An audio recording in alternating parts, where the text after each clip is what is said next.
Sejam todos muito bem-vindos nesse calor que nós estamos sentindo, que seja também o calor do aconchego, do amparo, do acolhimento que essa casa nos dá. Sempre que a gente chega aqui, a gente sente que está sendo abraçado. Então a gente vai chamar a companhia Cátia para fazer a nossa página.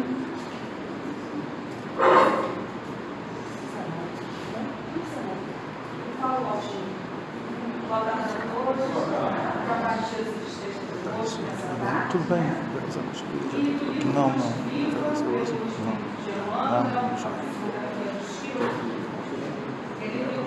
Quem serve, prossegue. Está lá em Marcos, no capítulo 10, versículo 45, uma frase de Jesus. Diz assim: o Filho do Homem não veio para ser servido, mas para servir. A natureza em toda parte é um laboratório divino que elege o espírito de serviço por um processo normal de evolução. Os olhos ativados observam a operação e o auxílio das mais conhecidas manifestações dos reinos inferiores. A cova serve a semente enriquecerá o homem. O vento ajuda as flores, dando-lhes os princípios de vida. As flores produzirão frutos abençoados. Os rios confiam-se ao mar. O mar faz a nuvem fecundante. Por manter a vida humana no estágio que se encontra, milhares de animais morrem na terra, de hora a hora, dando carne e sangue a benefício dos homens. Infere-se de semelhante luta que o serviço é o preço da caminhada libertadora ou santificante. A pessoa que se habitua a ser invariavelmente servida em todas as situações não sabe agir sozinha em situação alguma. A criatura que serve pelo prazer de ser útil progride sempre e encontra 1000 recursos dentro de si mesma na solução de todos os problemas. A primeira cristaliza-se, a segunda desenvolve-se. Quem reclama excessivamente dos outros por não estimar a movimentação própria na satisfação de necessidades comuns, acaba por escravizar-se aos servidores, estragando o dia quando não encontra alguém que lhe põe à mesa. Quem aprende a servir, contudo, sabe reduzir todos os embaraços da senda, descobrindo brilhos novos.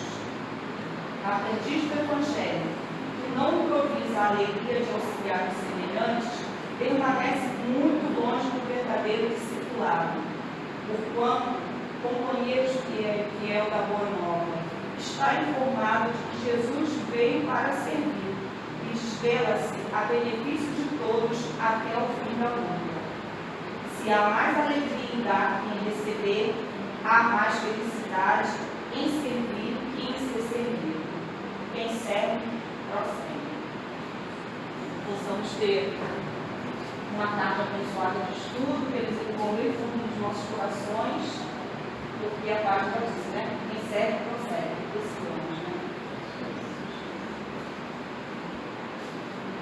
E agradecemos, Senhor, por mais uma vez estarmos aqui, reunidos em Teu nome, buscando as orientações que vão nos trazer a tranquilidade, a paz, o equilíbrio para buscarmos melhor convivência, para seguirmos mais confiantes neste mundo que ainda não pode nos oferecer a felicidade plena, completa, mas poderemos buscar essa felicidade dentro de nós. Então, que sejamos, Senhor, essa luz, mesmo que pequenina, para com aqueles com quem convivemos. Ampara cada um que aqui chegou, que todos possam receber a harmonia, possam sentir-se amparados, acolhidos, que todos nós, Senhor, possamos sair daqui com a mente um pouco mais esclarecida, compreendendo um pouco mais as nossas necessidades espirituais, as nossas necessidades, Senhor, de passar por situações que nem sempre nos são agradáveis, mas dá-nos a Tua força teu amparo a todo momento. Ampara o companheiro que irá trazer as reflexões, que nosso irmão Anderson possa ter as intuições e que tudo, Senhor, proceda na mais perfeita harmonia. Muito obrigada por tudo, graças a Deus.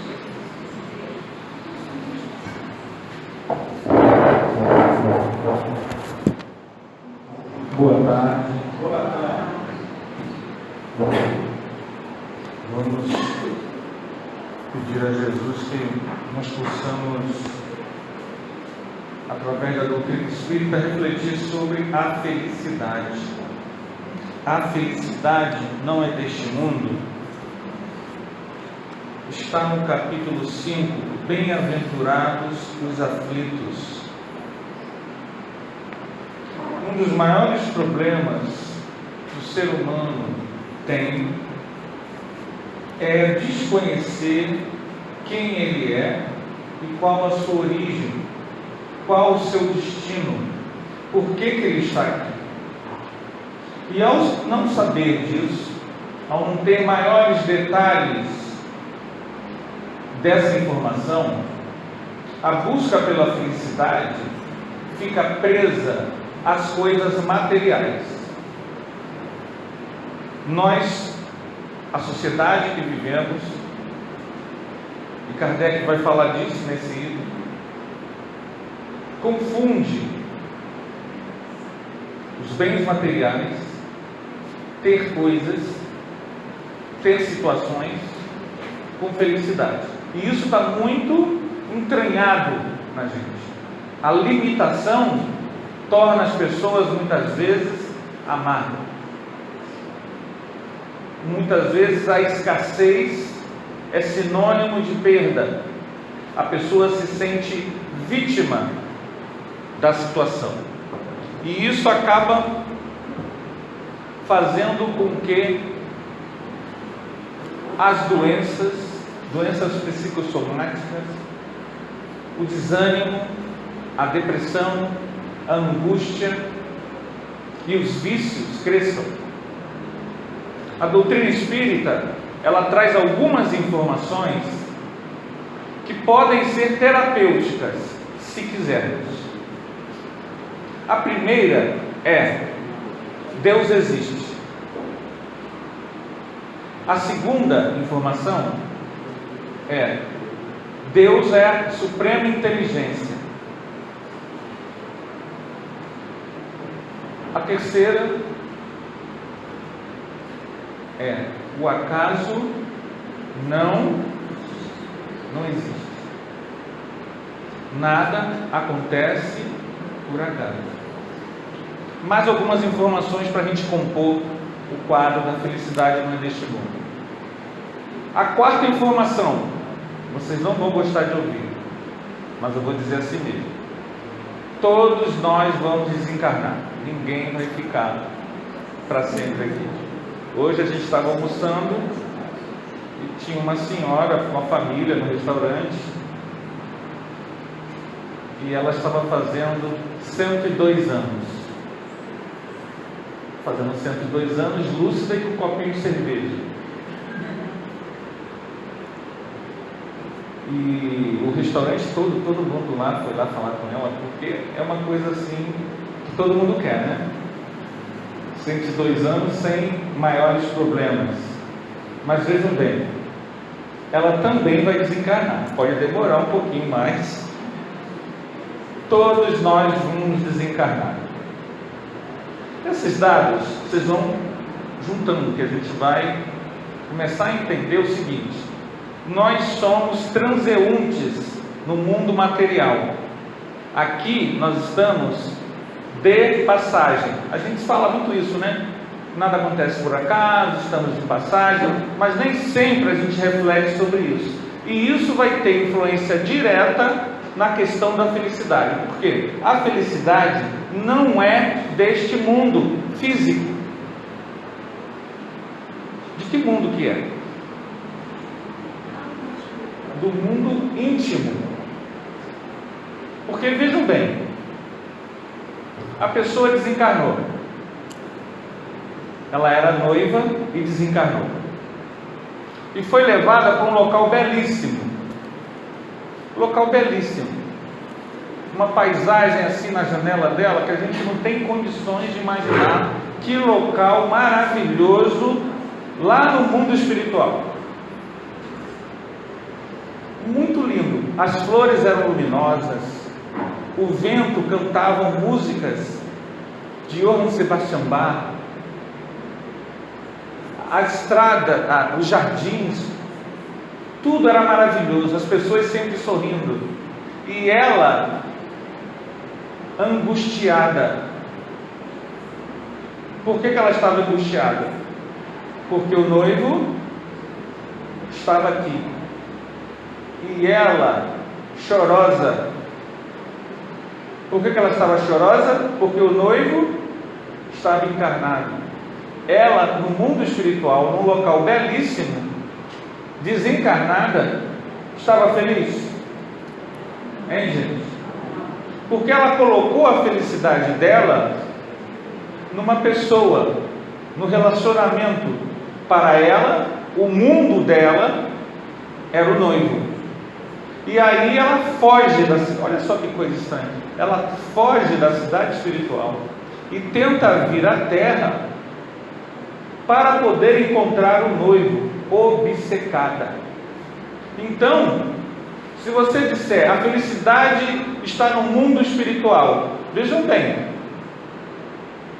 não é bem assim. Porque você pode estar na Suíça, na Suécia, no Canadá, em Poços de Caldas, no Cristo Redentor, em qualquer lugar belo, vendo o pôr do sol no arpoador. Mas se você não está bem consigo mesmo, você consegue aprender toda a beleza daquele ambiente? Hein, gente? Francisco de Assis era um homem feliz, porque ele descobriu a verdadeira felicidade.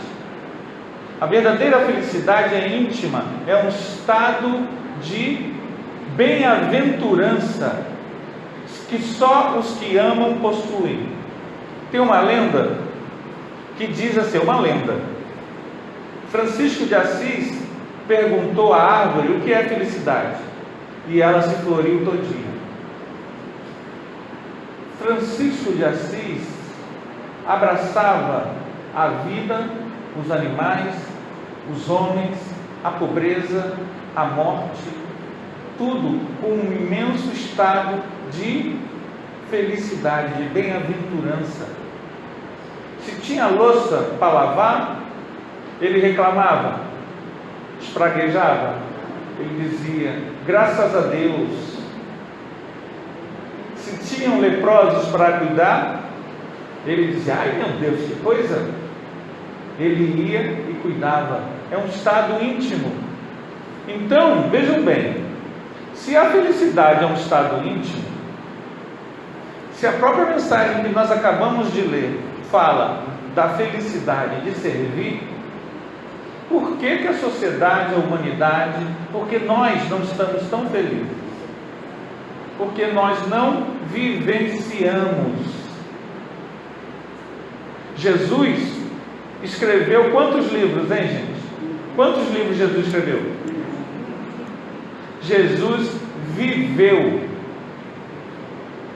E ao viver, seguir o caminho que o Cristo viveu, ele morreu crucificado, mas ao viver você consegue atingir um estado íntimo de leveza, de alegria, de bem-estar, que não tem como passar para o outro.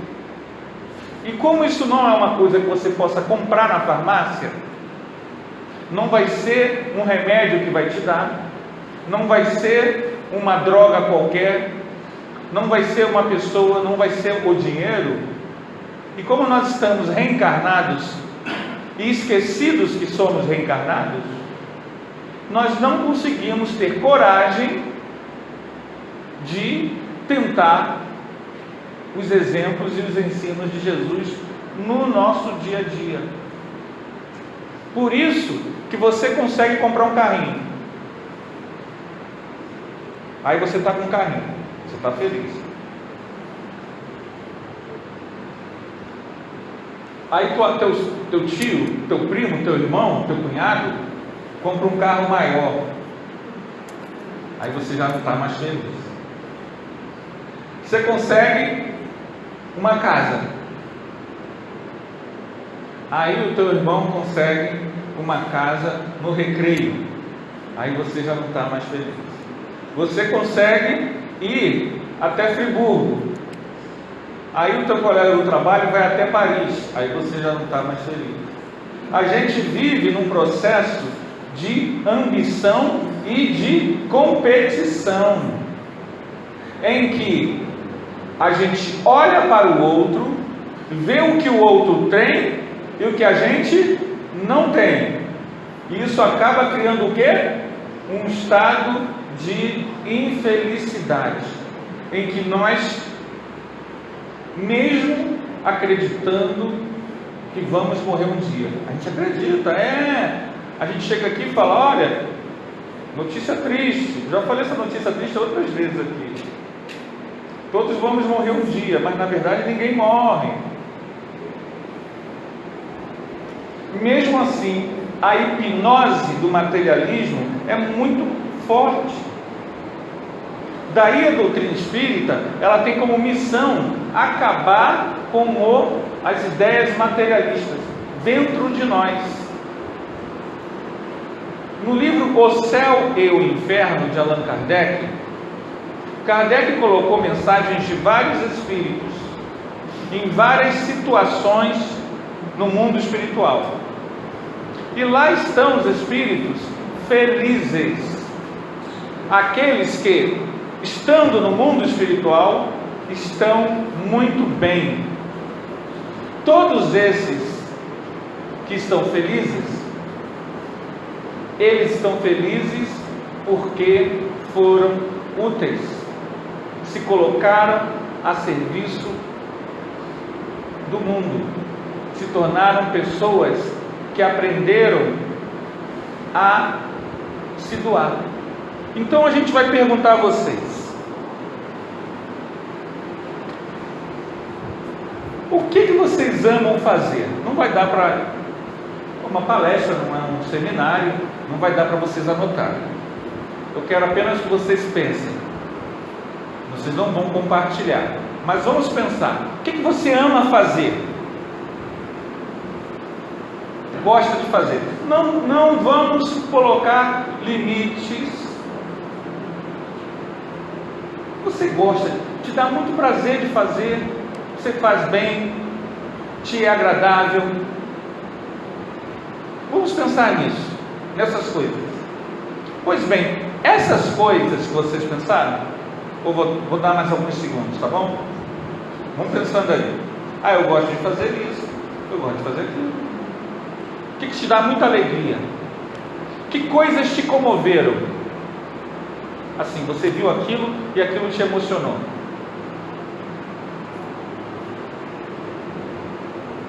Vou dar 20 segundos para vocês pensarem. Para pensar mesmo, gente. Vamos fazer esse exercício. Pensem mesmo nisso. Eu vou ver aqui com minha não videz. Vou ver aqui em cima da cabeça de vocês estão pensando. Pensaram? Sim ou não? Vocês amam fazer?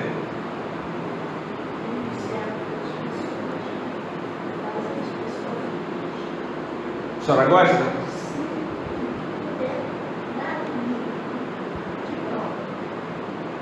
Muito bom. Pois bem, isso que vocês espontaneamente adoram fazer, amam fazer, tem muito a ver com o que vocês vieram fazer na vida. Isso que a gente ama fazer deve ser um estímulo para a gente pegar isso e doar aos outros. Esse estado de doação do que você gosta de fazer aos outros, você não faz para aparecer no Fantástico. Você não faz para que as pessoas te aplaudam. Você não faz para ganhar dinheiro. Você faz porque ama fazer. E ao amar fazer isso, a gente tem condições de passar isso, essas coisas, doar isso aos outros. Quando a gente consegue conciliar essa doação com o que a gente ama fazer, o que a gente faz na vida se torna um prazer. Mesmo que seja profissional, você ama fazer aquilo, você faz aquilo porque gosta. Isso é um indício das coisas que a gente pode construir no mundo.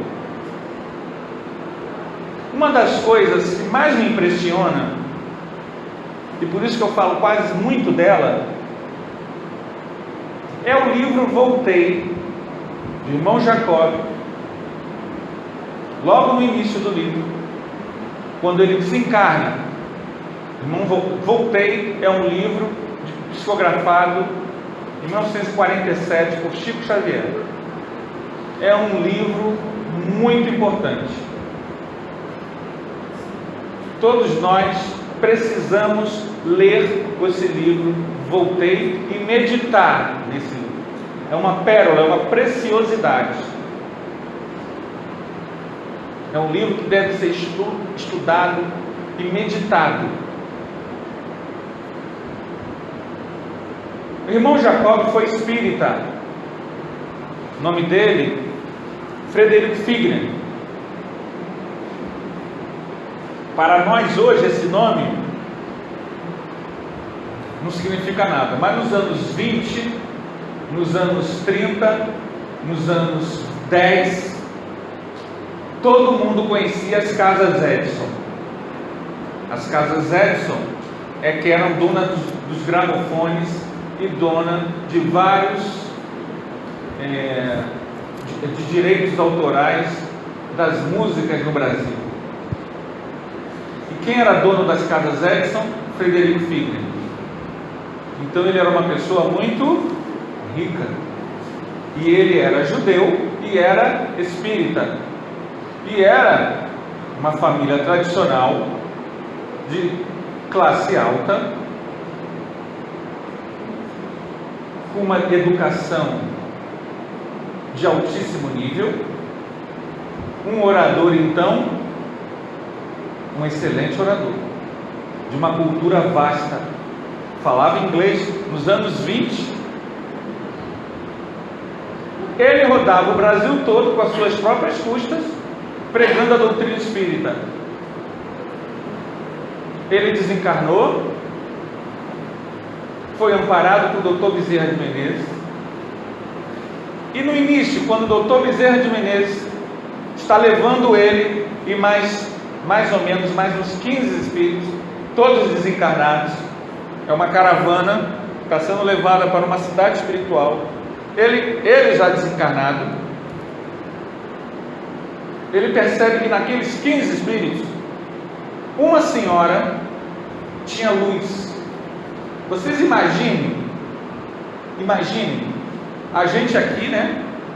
E entra uma pessoa com luz. Imagine, não é impactante? Você está no mundo espiritual, mas você acabou de desencarnar. E aquela senhora recém-desencarnada, como ele, ela tinha uma luz envolvendo ela. E no meio do caminho, eles indo para a cidade espiritual, veio uma revoada de luzes. Quando essa revoada de luzes se aproximou, eram seres luminosos, como se fossem anjos. Eles envolveram a senhora e levaram ela para uma esfera superior. Aí ele não se conteve. Quem era ela? Uma missionária? De que religião? E a resposta foi mais ou menos essa. Ela era uma professora do interior do Brasil. Entenderam? Qual era a religião dela, gente?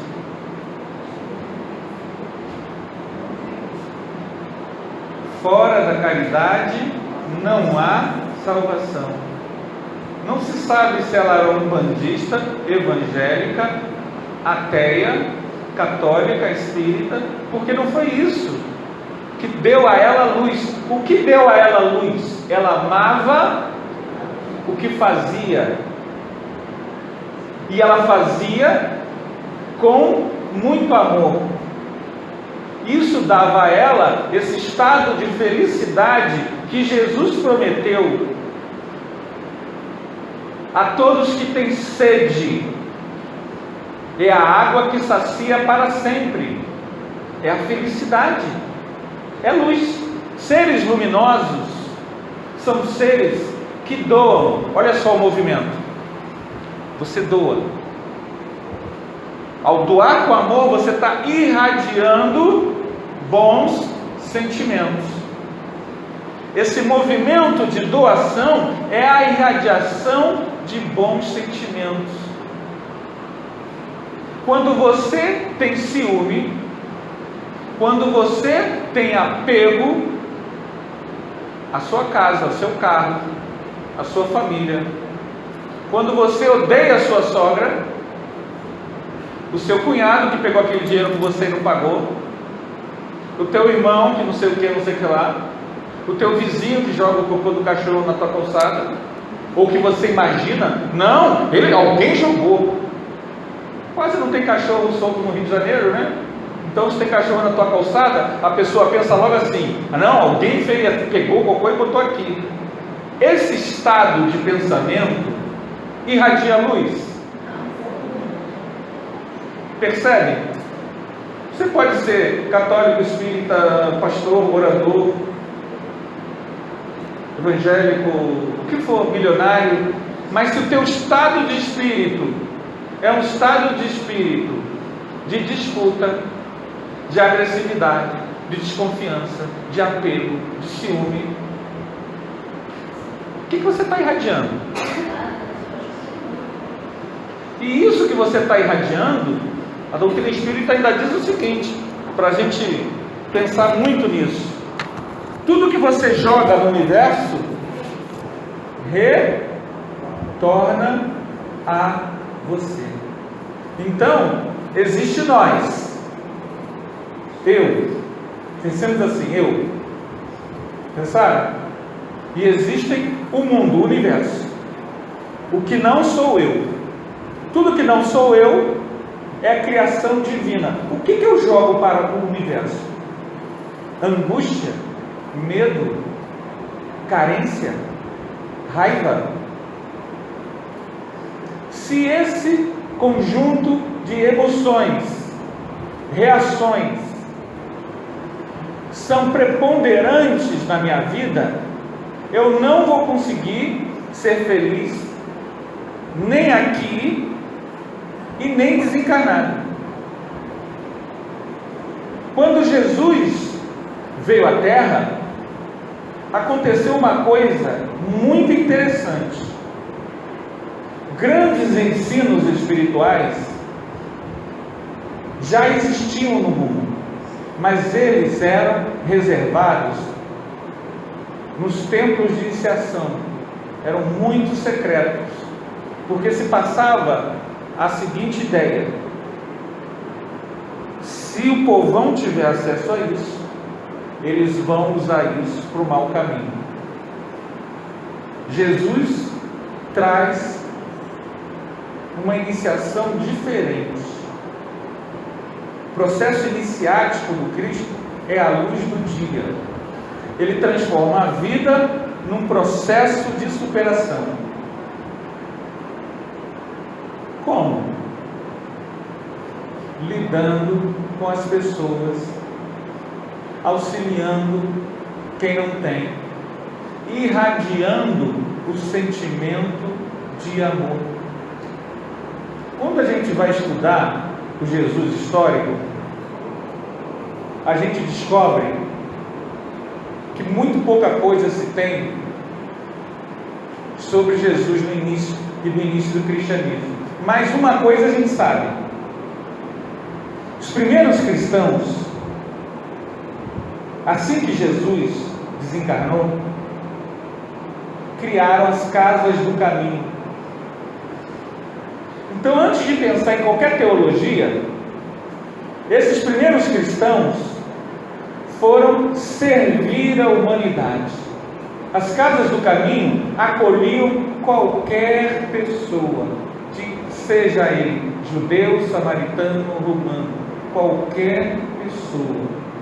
Por aí vocês percebam que a vivência do amor era a tônica dos primeiros cristãos.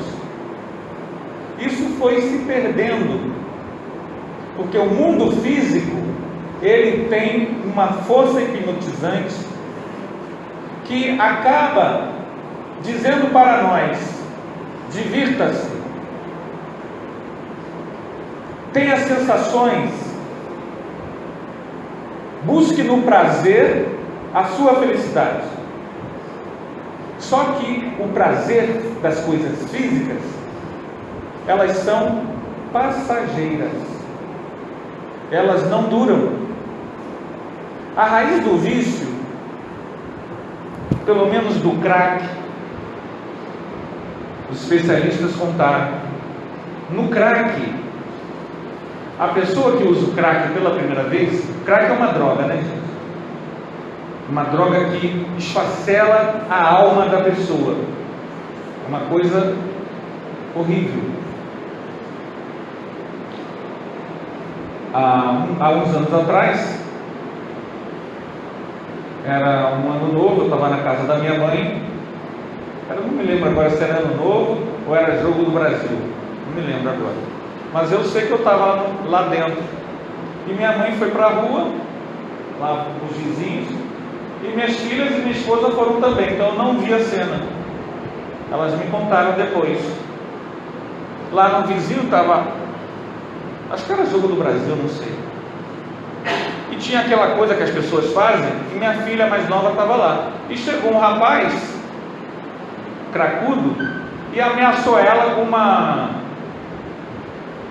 um caco de garrafa.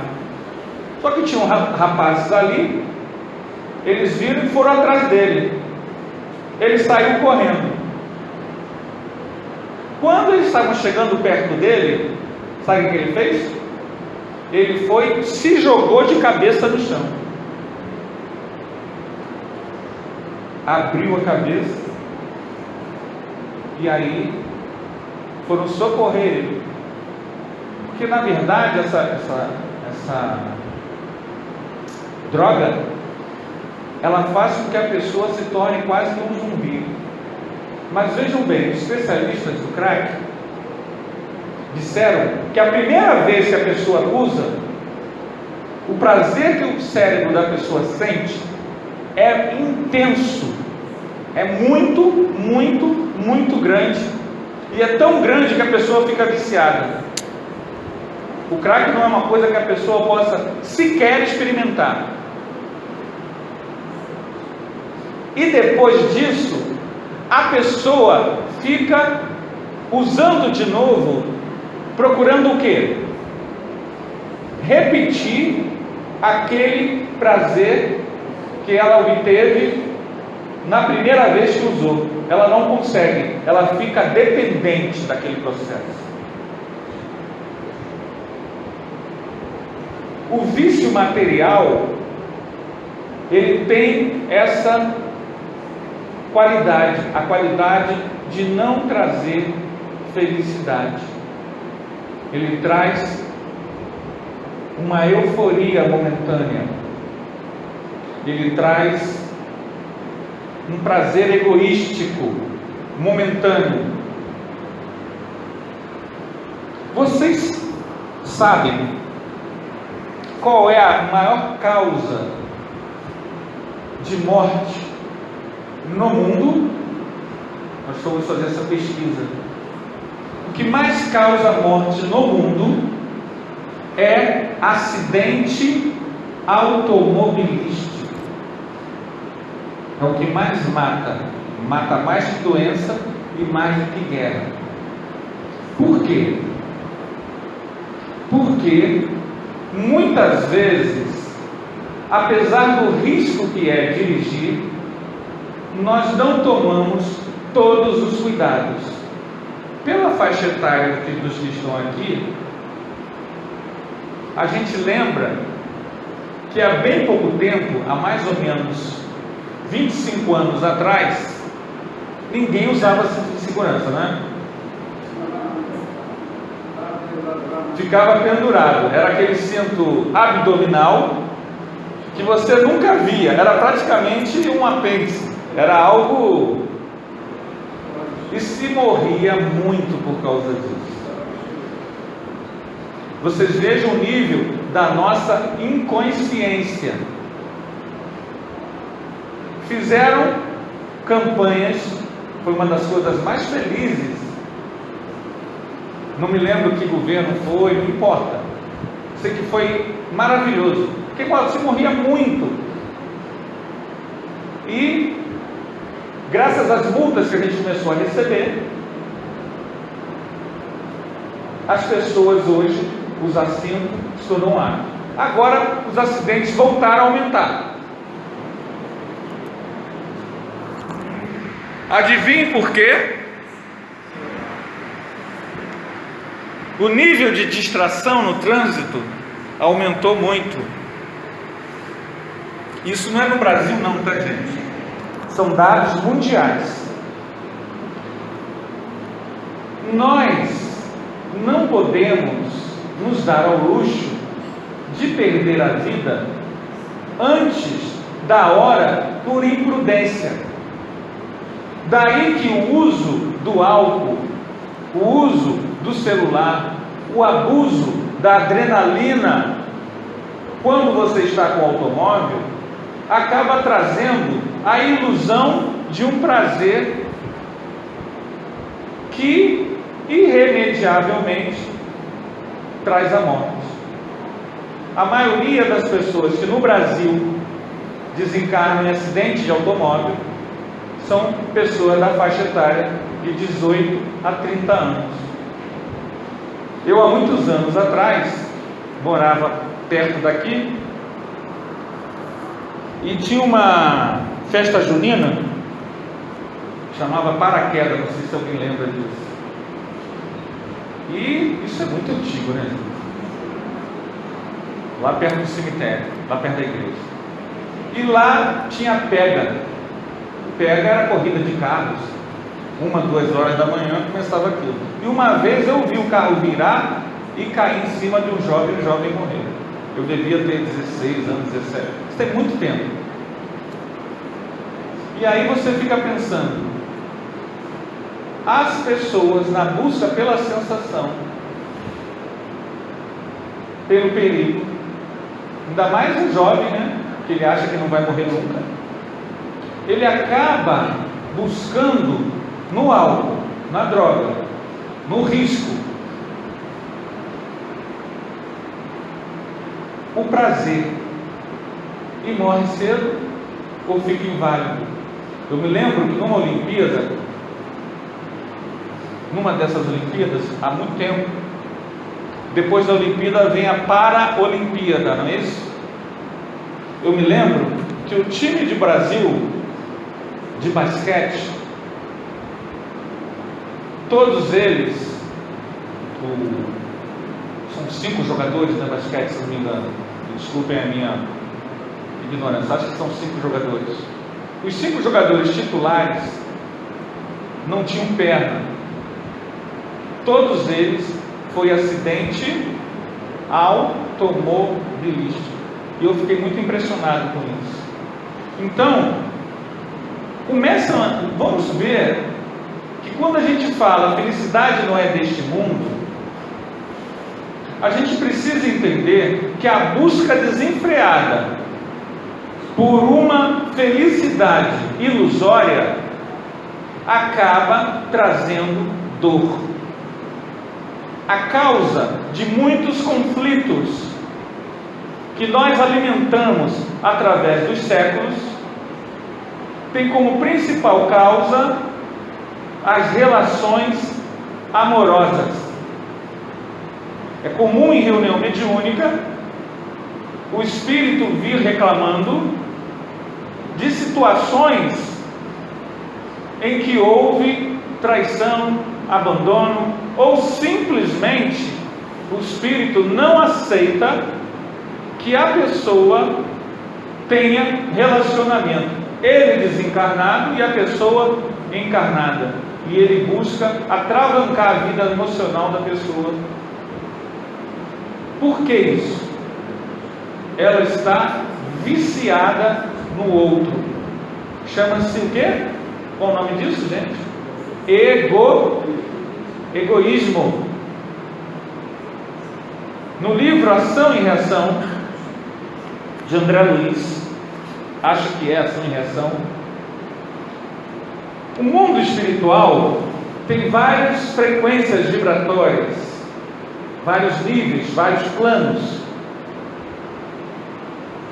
No livro Ação e Reação, a equipe de André Luiz vai a Mansão Paz, que fica numa região tenebrosa do mundo espiritual, bem densa, muito pesada.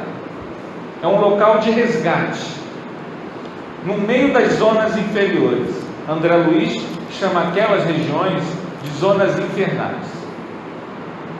E lá está a Mansão Paz e tem um trabalhador lá. Esse trabalhador, não me lembro agora o nome, ele é um médico. E o André Luiz gostou dele, dedicado. Só que o André Luiz ficou com uma dúvida.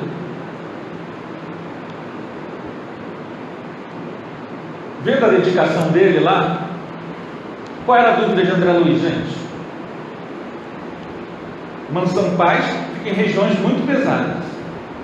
Só trabalha na Mansão Paz ex-resgatados e os mentores, que vêm de zonas mais superiores. Esse médico era um que? Ex-resgatado daquelas regiões. Qual era a dúvida de André Luiz? Por que ele está aqui? Quando ele mostrou os instrumentos dele para André Luiz, os instrumentos que esse médico, também desencarnado, trabalhava nesse local para ajudar os enfermos recolhidos, André Luiz reparou uma coisa: os instrumentos eram todos terra a terra. Em nosso lar se usava magnetismo, usava-se as forças espirituais. Lá naquela cidadela, aquele médico usava instrumentos parecidos com o que se usa aqui. Quando André Luiz viu aquilo, ele perguntou para si mesmo: por que ele ainda está aqui? Ele trabalha no bem, ele faz o bem.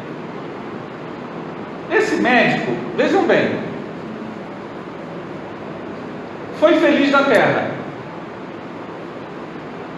não teve nenhum problema financeiro quando estava encarnado, teve um casamento e foi feliz no casamento, os filhos estudaram, não passou necessidade.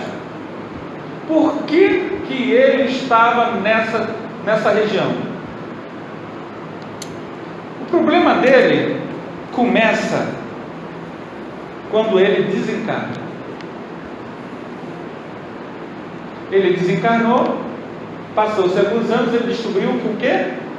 A esposa, complementem vocês, a esposa casou de novo. E ele foi ferido na alma. Ele achou aquilo uma traição. Ele desencarnado, se revoltou demais. Teve uma vida muito tranquila com a esposa, ele amava a esposa. Mas o fato dela ter casado de novo o deixou muito revoltado. A esposa já tinha desencarnado. E aonde a esposa morava? Em nosso lar. Ele não queria o quê? Olhar para a esposa. Então ele ficava nas regiões inferiores, porque ele tinha uma mágoa muito profunda com relação a ela. A gente falando dos outros, parece até que é uma coisa distante da gente, né? não é isso? Todo mundo abraça a esposa do ex, não é isso? Não é, gente? Todo mundo é feliz, não é isso com isso? É ou não é, gente? Não, né, gente? Nós somos muito apegados. Essa história que André Luiz narra mostra para nós que essa pessoa, esse médico, que foi bem sucedido, teve uma vida farta, não teve problema financeiro, não teve problema com o filho, não teve problema com a esposa, teve uma profissão tranquila. Ele não descobriu a felicidade no mundo material. E quando desencarnou, ele continuava infeliz. Por isso que a felicidade não é deste mundo. A felicidade depende do que nós cultivamos no nosso mundo interior. Então, quando a gente fez aquele pequeno exercício, quem fez? Não sabemos quem fez e quem não fez, né? Em que você parou para pensar no que você amava fazer, no que você fazia espontaneamente, e aí a gente falou, então doe isso. Comece a pensar, a implantar a doação disso que você gosta de fazer para o mundo, porque é a raiz, gente, da felicidade, enquanto um sentimento que se irradia, que é o prazer de servir. Não adianta a gente ler uma mensagem belíssima de Emmanuel. Se eu acho que ir visitar aquele hospital pesa, eu não vou. Se eu acho que ir a um orfanato é algo que pesa, eu não vou. Então não adianta a gente forçar. No nível evolutivo seria interessante, mas se a gente for pensar em termos de humanidade, não funciona. As pessoas não vão. Se a gente chegar nas escolas, na universidade, qualquer universidade brasileira, qualquer faculdade, na sala de aula, fizéssemos isso amanhã e perguntássemos na turma, quem é voluntário em alguma obra social, a gente ia descobrir que de cada 1000 você tem um. Então Jesus, ele trouxe o segredo, a panaceia universal, quer dizer, aquilo que cura tudo. Há 2000 anos Jesus trouxe. Ama teu próximo como se não houvesse amanhã. Foi isso que Jesus disse. Porque se você parar para pensar, na verdade não há. Foi mais ou menos isso que ele disse? Não, quem disse isso foi outra pessoa, né? Ama teu próximo como se ele fosse você. Porque se a gente parar para pensar, tudo que eu irradio para o mundo, para quem não é eu, retorna para mim. Como vocês querem estar daqui a 5 anos? Felizes ou angustiados? Angustiados? Daqui eu escutei angustiado. Vocês querem estar felizes ou angustiados, gente? Felizes. Se existe a lei da ação e reação, tudo que eu dou, tudo que eu semeio, eu vou colher. Se eu quero ser feliz, o que eu tenho que doar para o mundo? Hein, gente? Exatamente.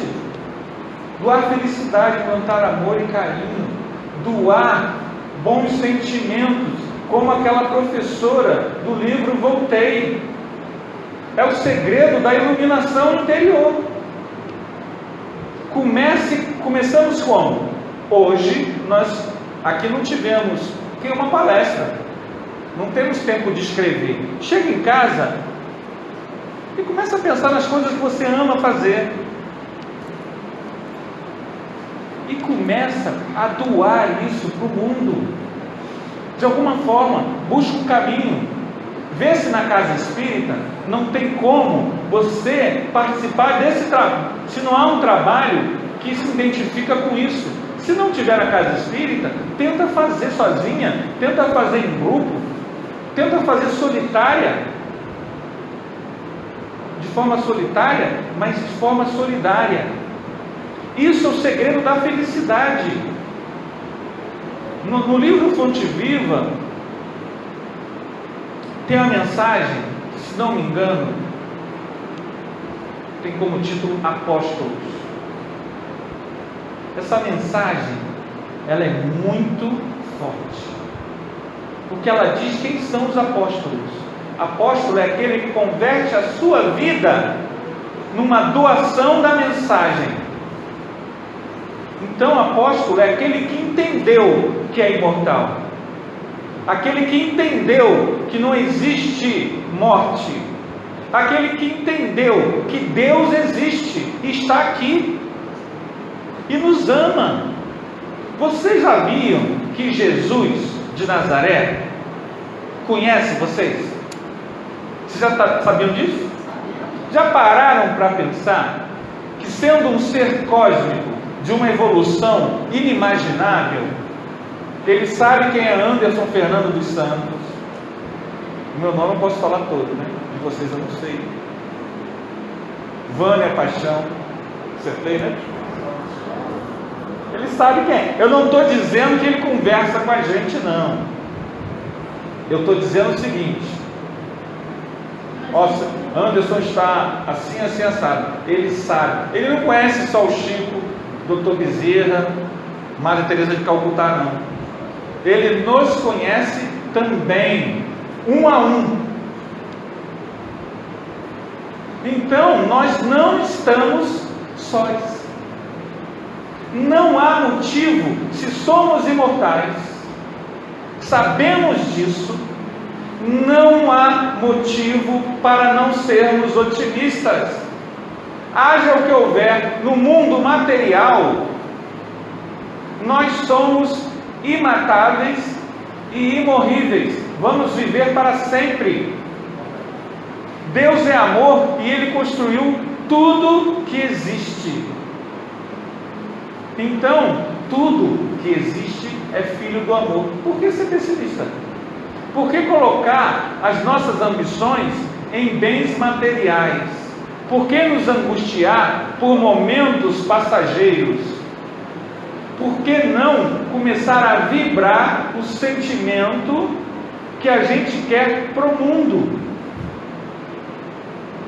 Vocês já viram alguém combater fogueira tacando álcool? Tem como?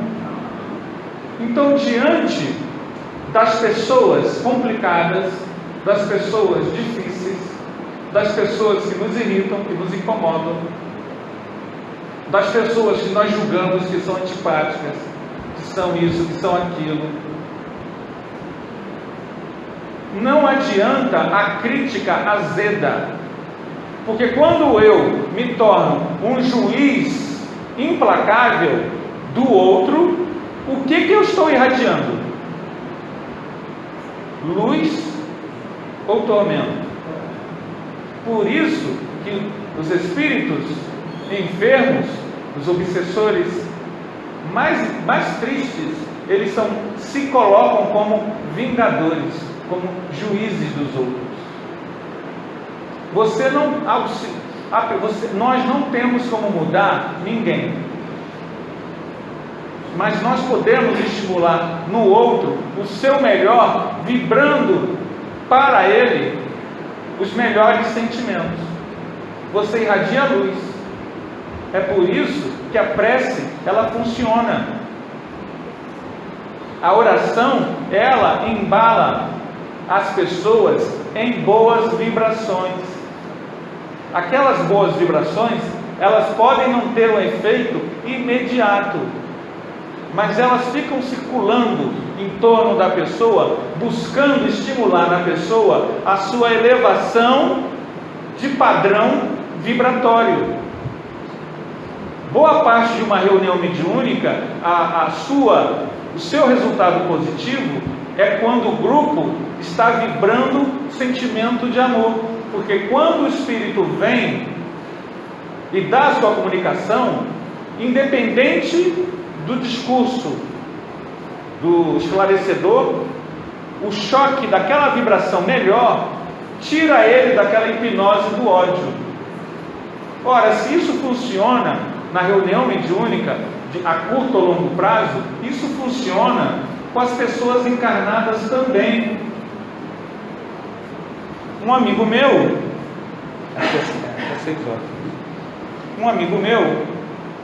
contou uma experiência que ele fez há muitos anos atrás.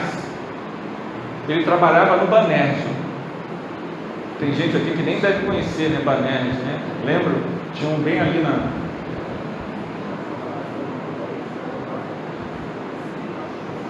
Ele trabalhava no Banerj, e lá no Banerj tinha um guarda que era um guarda que contava as piadinhas, que sempre que entrava uma mulher e falava, ia lá, não sei o quê, ele era um piadista, um gozador, sempre uma piadinha maliciosa, era isso o dia inteiro.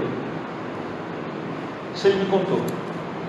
Num belo dia, ele fez o seguinte: ele acordou com a músicas espíritas na cabeça e começou a cantarolar mentalmente as músicas. Foi trabalhar, pegou o ônibus, cantando as músicas espíritas, elevam. Você começa a cantar uma, duas, três, o teor da música espírita, ela faz a vibração, e ele estava se sentindo maravilhosamente bem, aquela vibração maravilhosa. Ele chegou no trabalho, sentou lá no banco, e o guarda estava do lado dele em pé. Veio na direção dele. Quando o guarda vinha na direção, ele já sabia que o guarda ia soltar algum tipo de gracinha, piadinha, maliciosa, alguma coisa. Aí ele falou assim: será que eu consigo passar esse estado que eu estou, estado de graça, de enlevo, para o fulano? Ele pensou consigo mesmo. E aí ele começou a mentalizar esse estado que ele estava, passar para o fulano. Aí o fulano veio, ele sentado para fazer atendimento, ficou do lado dele assim, e ele passando mentalmente. Daqui a pouco o fulano, o guarda, né? Derrama, Senhor, derrama, Senhor, o Senhor está sendo o que o Senhor já deu.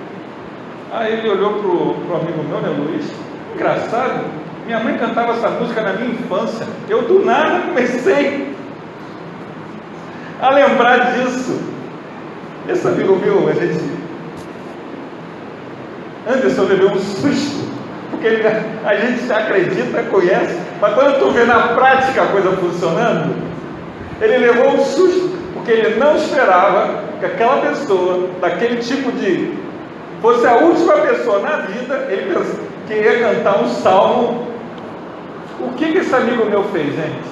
Ele irradiou uma chuva de coisas boas, elevou o padrão vibratório da pessoa, e essa elevação de padrão vibratório é como se fosse uma oração, fez com que ele lembrasse do que ele tem, né, como conteúdo, de alguma coisa elevada. Percebem? Se nós irradiarmos isso, é o segredo do Espírito Superior. Claro que esse processo não é automático. Não adianta agora você pegar o teu cunhado, aquela pessoa, aquela peça, e fazer uma oração e pensar que ele vai, porque isso é o nosso orgulho querendo mudar o outro.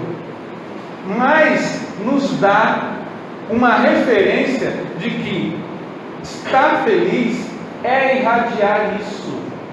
Por isso a mensagem Apóstolos, quando você começa a entender o mecanismo da realidade espiritual a qual estamos todos inseridos, você se torna um trabalhador da luz.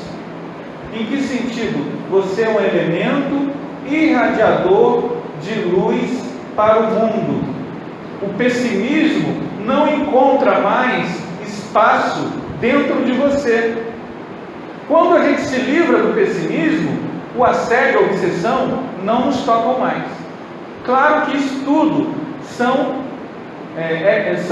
esforços individuais, mas é o segredo da verdadeira felicidade. A verdadeira felicidade está no reino de Deus. Quando nós encontramos o reino de Deus, nós somos felizes, como Francisco de Assis. E o reino de Deus não está num lugar. Aonde está o reino de Deus? Um pouquinho mais alto, gente, que eu sou um pouco surdo. Onde está o reino de Deus? Está dentro de nós. Que nós possamos cultivar e irradiar esse reino de Deus, que seremos felizes aqui e no mundo espiritual.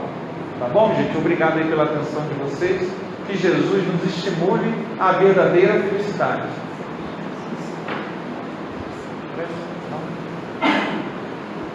Amado Mestre Jesus, estamos contentes, Senhor,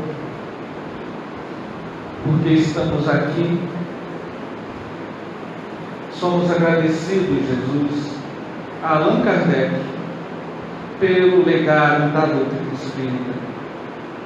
A todos aqueles, Senhor, que antes de nós aqui estiveram reencarnados e vivenciaram o conhecimento espírita em suas vidas, nos entregando esse legado, o nosso pleito de gratidão, Jesus. Ó Mestre, aqui estamos, espíritos imperfeitos, necessitados, Senhor, do Teu amparo e da Tua vibração. Vem, Jesus, nesta tarde e noite, aquecer nossos corações, Senhor. Permita, Jesus, que os Espíritos Consoladores sobre Teu nome nos envolvam, Senhor, numa vibração de paz, de alegria e de estímulo ao bem. Auxilia-nos, Senhor, para que possamos vencer o homem velho que ainda teima dentro de nós. Que a Tua vibração curativa estimule cada átomo de nosso organismo físico, para que nós possamos, Senhor, vibrar o bem, sentir o bem e sintonizar com Teu infinito amor. Ó Mestre Divino, abençoa-nos, Senhor. Abençoa este centro, abençoa este bairro, abençoa esta cidade, abençoa este planeta. Que as forças divinas, Senhor, nos estimulem ao bem, que nós iniciemos essa semana irradiando a paz, a luz e a fraternidade em Teu nome. Fica conosco, Jesus, hoje, agora e sempre. Que assim seja.